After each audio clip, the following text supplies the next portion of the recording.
This is chapter number 2, Socialism in Europe and the Russian Revolution.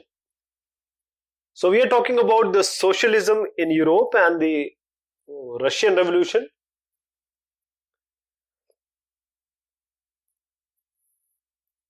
We will talk about this socialism in detail. But before that, what is the age of social change?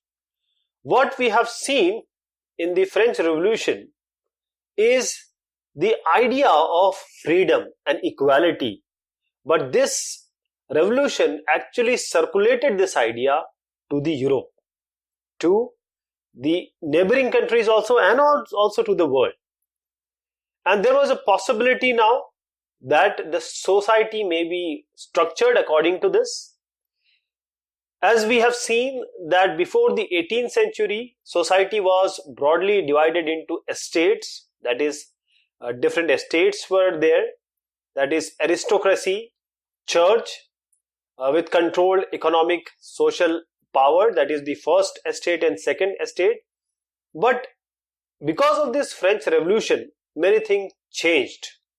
And these ideas of rights, the ideas of freedom, it spread. Even in India, Raja Ram Mohan Roy, Desrosiers, they talked about the significance of the French Revolution, especially in terms of what happened post-revolution in Europe. And in the colonies also, in the development in the colonies, it reshaped these ideas of societal change that emanated from the French Revolution. But the thing is, there is always two sides of a coin. Everyone was not keen for this complete transformation, and responses varied. There was a gradual shift.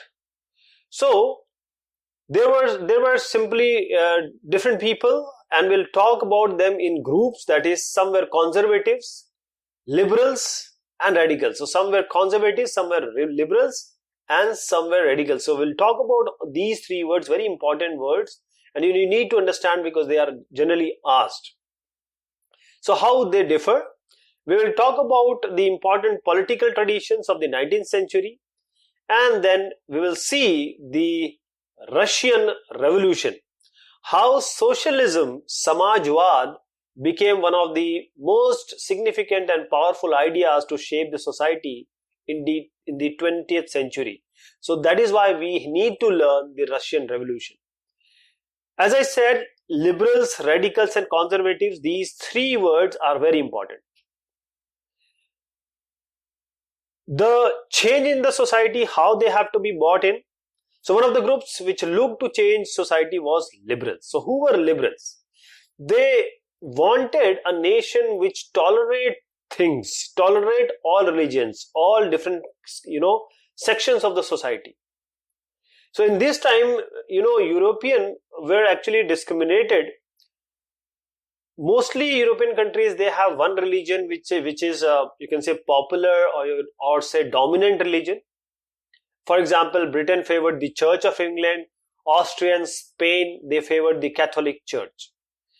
But these liberals, they opposed the uncontrolled power of dynastic rulers also. They just want that the right of individuals should be addressed or should be safeguarded against the government. They argued that there should be representative of the government has to be representative of the people, and there needs to be a well-trained judiciary who understands the law, and on the basis of this laws, the country or the region should be governed. But they were not Democrats. They did not believe in the universal adult franchise. That is, they don't want the right of vote to everyone, only the people who are wealthy, and they can give. They also did not want women to vote. So let me just tell you about these liberals again. So these liberals, first thing is, they want the society to change and all religions should be tolerated. Second, that they were against the dynastic rulers. Okay, then they wanted the citizens to form a government, and they want that there has to be a well-trained judiciary. But they were against the rights of vote to everyone. Women know and others know only the wealthy should vote. So these were the ideas of the liberals. But radicals, this is the second part of thinking. Radicals wanted a nation in which the government was based on the majority of the country's population. For example, if you talk about India, then mostly 80% is Hindu. So radicals, if say radical Indian, they want the Hindu to rule the country. For example, I'm just giving an example. And many supported the suffragette movement. That means they want women also to be a part of mainstream and they must vote. But unlike liberals, they oppose the privileges of great land owners and wealthy factory owners. They were not against the existence of private property, but they don't also want that concentration of property should be in few hands. So these were radicals. So if I can just summarize this, radical, they were interested in majority. The majority should govern, supported suffragette movement of women, and they were not against the private property, but we don't want concentration in few hands. Now let us come to conservatives. Conservatives were opposed to both radicals and liberals. Conservatives also thought, because they don't want, previously they were conservative, they don't want things to change. But after the French Revolution, they also thought that there is need to change. But the idea of change should come gradually, right? So they accepted this change, but it has to be, the change needs to be brought in slow motion or slow process. So conservatives, if I can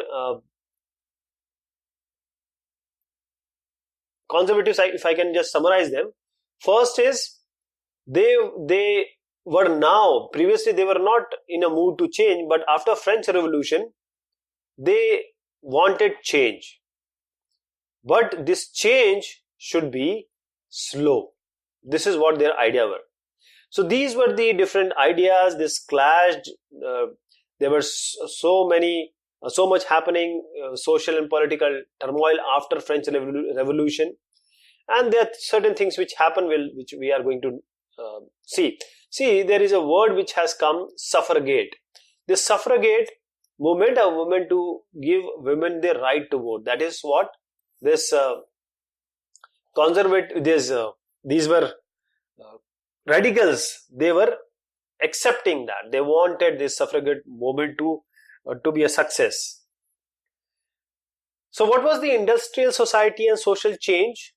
As I said, that the political things were changing, and these were the signs of new time, new change.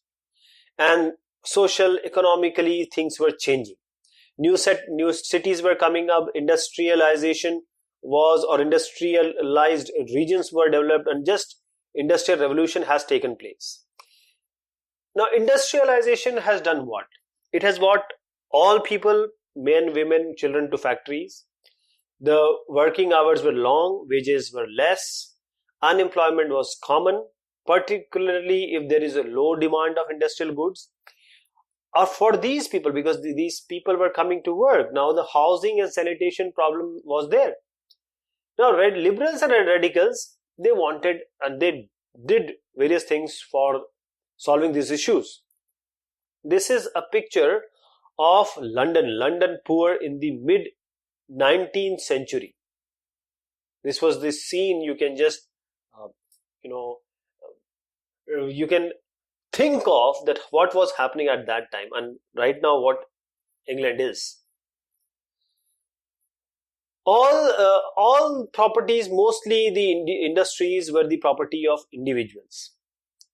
Mostly liberals and radicals, they were property owners and employers, and they wanted that the economy, if they want to increase this industrialization, then the workforce, basically these people we talked about, should be healthy and the citizens should be well educated. They wanted that the individual effort and the labor and the enterprise should grow. If the freedom of these individuals are ensured, they think that if the poor could labor and those with capital could operate without restraint, they believe that the society will develop. Now, many working men and women who wanted changes in the world rallied around these liberal and radical groups.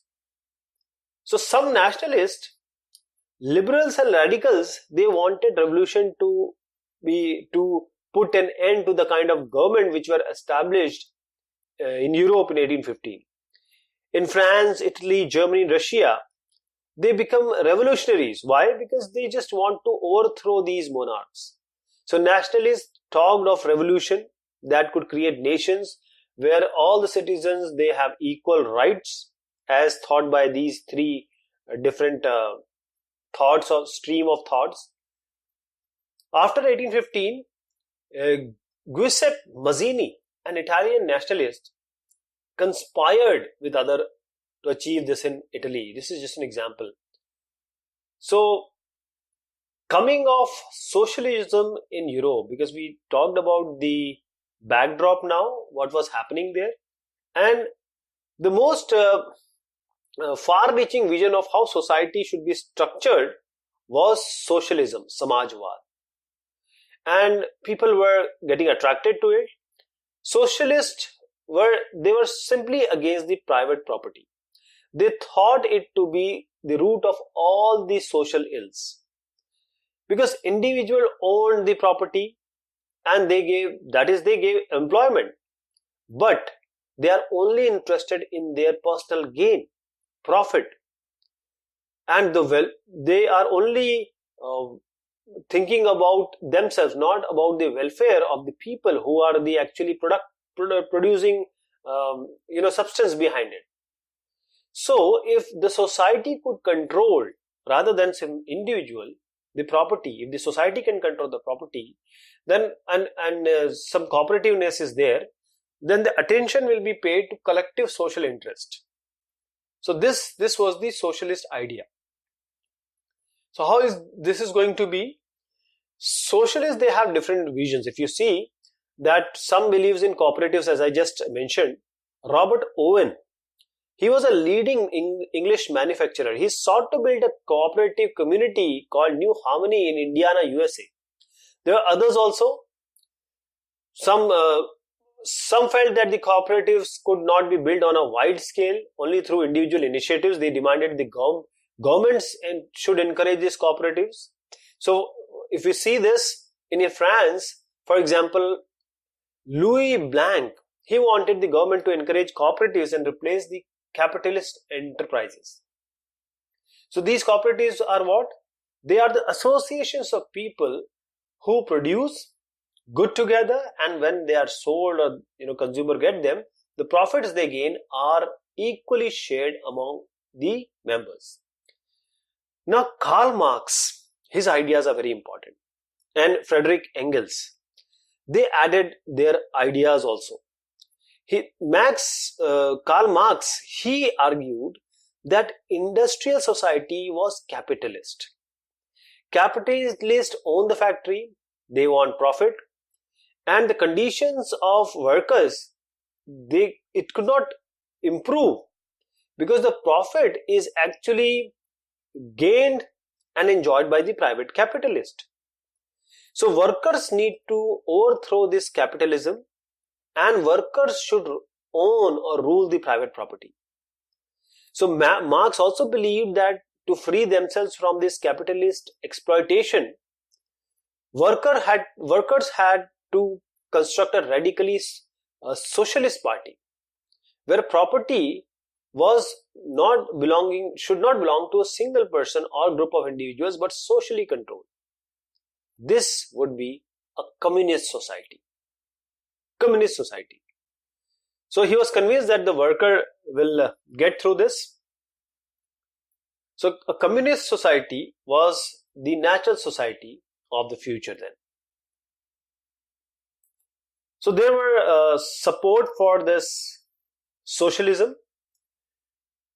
This socialist idea by 1870s, it spread rapidly through Europe. And to coordinate their effort, socialists actually formed an international body. They called them as Second International. So workers in England, Germany, they started forming association just for having a better living and working condition. They also set up funds. In Germany, these associations they worked closely with SPD, that is Social Democratic Party, and also helped them to win elections. By 1905, socialists and trade unionists formed a Labour Party in Britain and Socialist Party in France. But till 1914, socialists never formed the government. But the government were in the hands of conservatives, liberals and radicals. I'll just give you a picture. This is a painting of Paris Commune of 1871. This shows a scene from the popular uprising in Paris between March and May. So this was a period when the town council, that is the Commune of Paris, was taken over by people's government. This consists of workers, ordinary people, professional, political activists. And this uprising emerged against the background of growing discontent against the policy of the French state. But this was ultimately, this Paris Commune was crushed by the government troops, but it was celebrated by the socialists all over the globe. So the Paris Commune is also popularly known for its two important legacies. First is for its association with the workers' red flag, and this red flag, Lal Jhanda, that was the flag adopted by these communards, revolutionary in Paris. Second is the Marseillaise. Originally, we saw that it was a war song written in 1972, but after that, it became the symbol of the commune and the struggle for liberty. So, we just talked about this thing, and this socialism, how it spread, we came to know in Europe. Then, the Russian Revolution. So, every revolution has various events, the chain of events that actually spark this revolution. So in one of the least industrialized of European state, this Russia, the situation was different. Socialists actually took over the government in Russia through the October Revolution in 1917, the fall of monarchy. We'll talk about the Tsar Nicholas II, monarchy in February 1917, and the event of October are normally called as Russian Revolution. So how this has happened? We need to go to some history then. The Russian Empire in 1914. He is Tsar Nicholas II. He ruled in 1914 the Russia and its empire. He has empire not only here, Russia, but Finland, Latvia, Lithuania, Estonia, parts of Poland, Ukraine, Belarus, even Georgia, Armenia, Azerbaijan.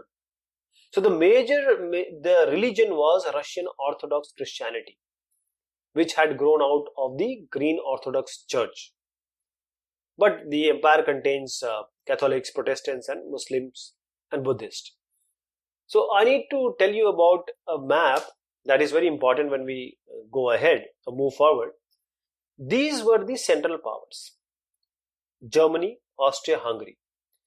Now they were allies, that is the allies or allied power. These are shown in green: Russia, France and United Kingdom. and Serbia. Now they fought the war. These are the countries at war during the First World War. These were the neutral states, Spain, etc., Sweden, Norway. They didn't participate. And there were also some neutral states that later joined the Central Powers, that is, they joined Germany and Austria, Hungary. Then neutral states, these which joined this France and United Kingdom, these neutral, that is in green, this green, Greece and Italy, they joined the other party, that is the allied power, okay, Entente powers. So why did we talk about this map? What was happening? Economy and society of Russia we need to see. We need to understand. See, these are all the unemployed peasants in the pre-war St. Petersburg. Here is the condition, that is the worker sleeping in bunkers in a dormitory, and they slept in shifts. They can't keep their family with them. So, at the beginning of the 20th century, vast majority of Russian people were agriculturists. 85% as against to 40 and 50% in France and Germany. Cultivators produced for the market in this empire. They, for their own needs also, and they export also. And we are talking about Russia. Industries were in few pockets in St. Petersburg and Moscow. Now, the craftsmen also, they undertook much of the production, but the large factories existed alongside these craft workshops also. Many factories were set up in 1980s when Russian railways network was extended and foreign investment came in. At that time, coal production doubled and iron and steel output quadrupled, 4 times it became. And here, if you see in 1900s, there are some areas in Russia where factory workers and craftsmen were almost equal in number. Mostly the industries were in private property. They were private property of industrialists. So industrialists hold most of the property, and the government was supervising these factories for minimum wage and limited hours. But the inspectors could not do their work, and people would work for 15 hours in workshops, and in factories 10 to 12 hours. The accommodation you have seen. And workers were divided into social groups. Some came from village and settled. Some has still linked with village. They come and they leave in the evening. Workers were divided by skill, and metal workers were aristocrats because this work need a lot of training and skill.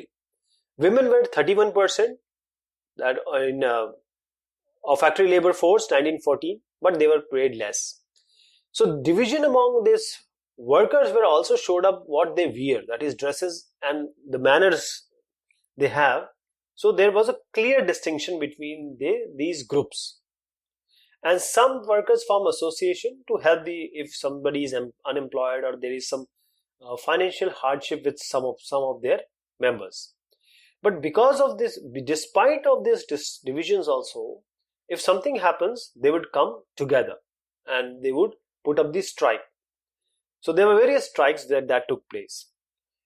In the countryside, the peasant cultivated most of the land, but the bigger people, nobility, crown, Orthodox Church, they own large properties. Like workers also, the peasants were also divided. There are also these peasants were and the workers were deeply religious. But these peasants, they have no respect for the nobility. If you see in France, the peasants have respect for their nobility, but here it is not there. Sometimes they would murder landlords also. So Russian peasants, this is how they were different from these. What they do is, these Russian peasants, they pooled their land together periodically, and their commune, which was called as mir, they divided according to the need of the individual families. So this is the difference also between the European and Russian peasants. So now the socialism, when it came in Russia, all political parties in Russia were illegal before 1940. So the Russian Social Democratic Worker Party, it was founded in 1898, who were respecting the Marx ideas, Karl Marx idea. But they operate illegally because you can say they were just hiding themselves because it was illegal at that time. And they started mobilizing worker and organizing strike. Some Russian socialists, they felt that Russian peasant custom of dividing land periodically made them natural socialists. So they thought that these are the main force. They may be the main force of revolution. So socialists were active along the countryside and they formed Socialist Revolutionary Party in 1900. And they actually struggled for the demand of the peasants and their rights. Lenin felt, we'll talk about Lenin also, he felt that this is the peasants, they could not be the force behind the revolution. Because they were already, you can say there is a differentiation within them. So because there was social grouping between them. So this, there was because the Vladimir Lenin, the parties were there, so the party was divided over the strategy of organization. See, I'll tell you, Vladimir Lenin, who led the Bolshevik, so there is other party which is Menshevik. So Vladimir Lenin thought that it is that in a repressive society like the Tsarist Russia, the party should be disciplined and should control the number of quality of its member, because here the formation of the party was taking place. When the party actually it was just about to be formed, or the ideas were divided, that is one Bolshevik and one these Mensheviks. Menshevik thought that party should be open to all, as in Germany.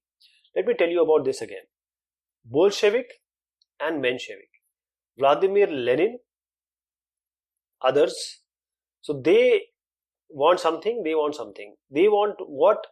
They want that the party members should only be chosen members, and the party should be disciplined and should be controlled. But Menshevik said everyone should come. So there was a turbulent time. In 1905, Russia was, we know that it was an autocracy. But unlike other European rulers, even in the beginning of the 20th century, the Tsar was not subject to any parliament. This was the scenario. So liberals in Russia campaigned to end this state of affairs. And together with the social democrats and social revolutionaries, they, along with the peasants, they worked during the revolution of 1905, and they demanded a constitution. They wanted a constitution. So they were supported in the empire by nationalists also, that is, for example, Poland, and also Muslim dominated areas by the Zadidist. The year 1904 was particularly bad for Russian workers. Prices of essential goods rose quickly, and their real wages, what is the real wage? The real wage reflects the quantities of good which the wages will actually buy. And Zadidist, we saw Muslim reformers within the Russian Empire. So at this time, the problem was the wages and the condition, the prices, and the members of this worker association being formed rose dramatically. When 4 members of the Assembly of Russian Workers, which were formed in 1904, was dismissed at the Putilo Iron Works, there was a call for industrial action. Over the next few days, 110,000 workers in St. Petersburg went on strike. They wanted reduction in working hours to 8 hours, increase in the wage, and improvement of working conditions. And when the procession of workers led by Father Gapon reached the Winter Palace, they were attacked by police and Cossacks. 100 workers and killed, died, and 300 wounded. And this incident is known as Bloody Sunday. And this Bloody Sunday started a series of events that became known as 1905 revolution. Now strikes were going on, and universities were closed. Lawyers, doctors, engineers also, the middle class workers established the Union of Unions, and they also demanded to constitute an assembly. So during the 1905 revolution, Tsar allowed the creation of elected consultative parliament, or it was called as Duma. And this Duma, for a brief while during the revolution, there existed a large number of trade unions and factories, committees made up of factory workers. After 1905, most committees and unions worked unofficially since they were declared illegal, and severe restrictions were there on any political activity. Tsar actually dismissed the first Duma in 75 days and the second in 3 months, because he doesn't want anybody to question his power and authority. He also changed the voting law and packed the third Duma with whom? With politicians, liberals, and the revolutionary. Then the effect of World War and Russian Empire. In 1914, war broke out between European alliances, that is Germany, Austria, and Turkey, that is called as the Central Powers, and then we have the Allied forces, that is France, Britain, and Russia, and later Italy and Romania also joined. Now each country has had a emperor, and they all fought. This was called as the First World War. But in Russia, the war was initially popular and people were rallying for Tsar Nicholas II. But Tsar, as the war progressed, refused to consult the main parties in the Duma, and support wore thin. Anti-German sentiments were very high because the Russians were fighting against the Germans. Even the name St. Petersburg was changed, because it was a German name, to Petrograd. Then the Tsarina, that is the Tsar's wife, Alexandra's German origins, and poor advisors, especially the monk called Rasputin, it made the autocracy more unpopular among the common masses. Now the First World War, the eastern front of Russia and western front, they differ.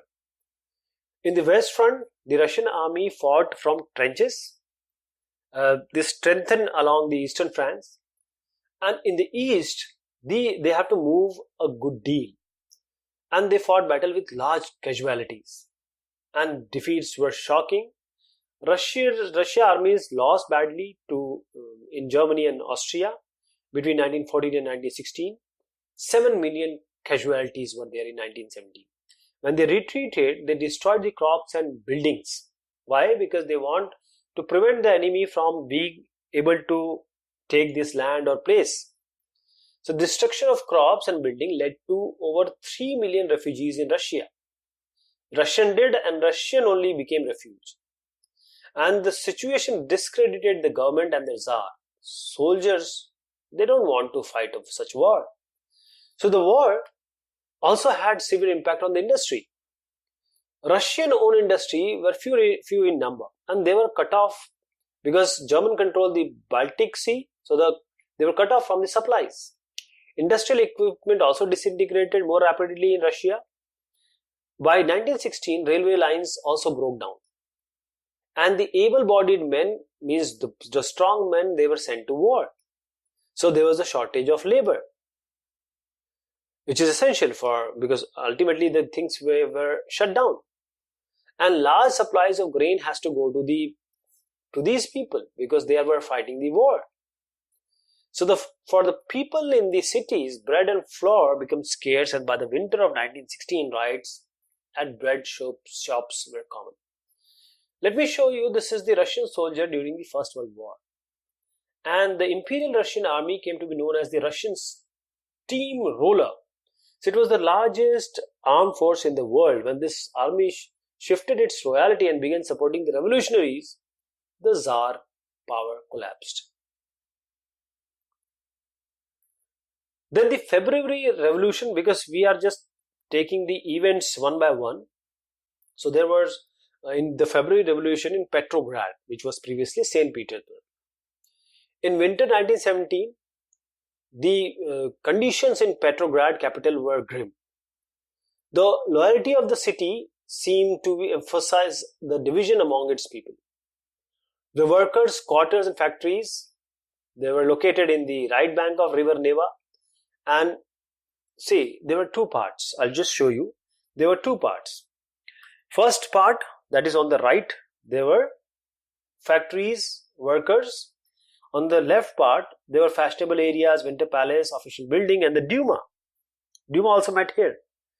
In 1917, food shortages were deeply felt in the worker quarters. Winter very cold, frost, heavy snow was there. So parliamentarians wishing to preserve elect government, they were opposed to the Tsar desire to dissolve the Duma. So let me tell you what is happening. There were two parts, right part and left part.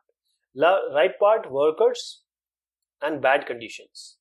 Left parts, fashionable place and good conditions, and Duma was also there.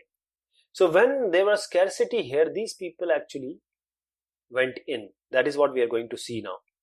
On 22nd February, there was an event. Lockout took place at the factory on the right bank. That is this right bank of the Neva river. Then the next day, worker in 50 factories, they called a strike in order to sympathize this. And this women also led these strikes, and this day is now known as 22nd February, International Women Day.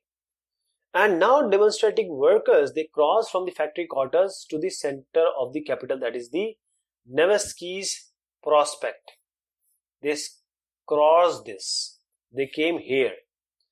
At this stage, no political party was involved, so the fashionable quarters and the official buildings were surrounded by workers. So government imposed curfew. Demonstrators at that time, they just dispersed, but they came back on 24th and 25th. Now the government called out the cavalry and police. On Sunday 25th February, the government suspended the Duma. Politicians spoke out against this measure. Demonstrators, they returned in force on the street on 26th February. Now on 27th, the police headquarters were ransacked and the streets thronged with people raising slogans about their bread, wages and better hours and democracy. The government tried to control the situation. They asked the cavalry and the police to fire against the demonstrator. But the cavalry and the police people, they denied. Ultimately, they joined those who were demonstrating. This was a sudden change. So the striking workers gathered to form Soviets and councils in the same building where the Duma used to meet. This was the Petrograd Soviet. The next day, the delegation went to see Tsar. Military commanders advised him to just abdicate. He followed the advice and abdicated on 2nd March. That is, he left, simply saying. Soviet leaders and Duma leaders, they formed a provisional government, interim government to run the country. Russia's future would be decided by the Constituent Assembly, elected on the basis of universal adult suffrage, that is, everyone has to be given the right to vote. Petrograd had led the February Revolution that brought down the monarchy in February 1917. What happened after February? The army officials, landowners and industrialists, they were influential in the provincial government which was made here. See. But the liberals as well as the socialists, they were among them worked towards the elected government. They wanted the elected government. So restriction on the public meetings and associations were removed, and Soviet, like the Petrograd Soviet, they were found everywhere now. In April 1917, Bolshevik leader, because of this scenario, Vladimir Lenin, who was on exile, he returned to Russia. He and the Bolsheviks, that is the supporters, had opposed the wars in 1914. So now he felt that this is the time to take power. So he declared the war, that the war needs to be brought to a close. Land needs to be transferred to peasants and bank needs to be nationalized. So these were his three demands, Lenin's three demands. This is called April thesis. So what were his demands? Will come again. First, close the war, land to be transferred to peasants and banks to be nationalized. So he changed the Bolshevik party name to Communist Party, that is in order to indicate new radical aims. And most other in the Bolshevik party, they were initially surprised. Now they think that this is not the right time to actually do this revolution. Okay, so the provisional government needed to be supported because there is a government being formed. But the things change. He is the famous Lenin, Vladimir Lenin. This is a Bolshevik image. Now through the summer, the worker movement spread. In industrial area, factory committees were formed and they started questioning the industrialists, how they ran the factories. Trade unions grew in number and socialist committee were formed in the army. So in June, about 500 Soviets sent representative to an all-Russian Congress of Soviets. But as the provisional government, it saw that their power is reducing and the Bolsheviks are increasing. Their power is increasing, Bolsheviks. They took stern action. It resisted attempt by workers to run factories and began arresting the leaders. And Bolsheviks were, sternly repressed. And most Bolsheviks, they either had to hide or flee. And meanwhile, what was happening in the countryside, peasants and the socialist revolutionary leaders, they pressed for a redistribution of land and land committees were formed. Encouraged by these socialist revolutionaries, peasants seized land between July and September 1917. So here is a picture that these are the July days. A pro-Bolshevik, these are Bolshevik supporters, and these were fired upon by the army.